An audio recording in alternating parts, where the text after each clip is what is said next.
This pathway is a little more detail about the electron transport chain, which occurs after the Krebs cycle. This occurs across the cell membrane, and it is part of what makes the electrochemical gradient. Because the cell membrane is naturally usually negative, it has also some positive hydrogen ions across the membrane, and at the end, it has the ATP synthase enzyme to regenerate more ATP.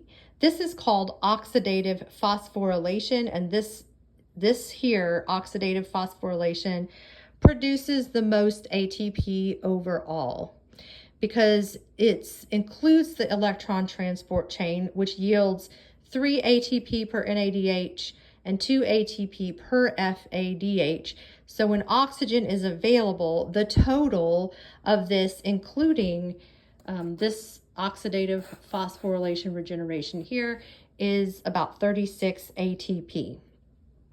So across the cell membrane, you have built-in cytochromes, which are carrier proteins. And think of this as a baton race because you're passing these all the way down until it gets to oxygen, which is the final electron acceptor, and it accepts the last hydrogen. So you end up with H2O and you lose a molecule of water. Now this is occurring in the cristae folds of the mitochondria. And remember, the mitochondria are the energy factories of the cell. And so these are rich in those cytochrome carriers, and they produce ATP energy. So this, in the terminal electron acceptors, if you remember, if oxygen is available, the final step is oxygen being the carrier, and then you end up with a water molecule in aerobic respiration.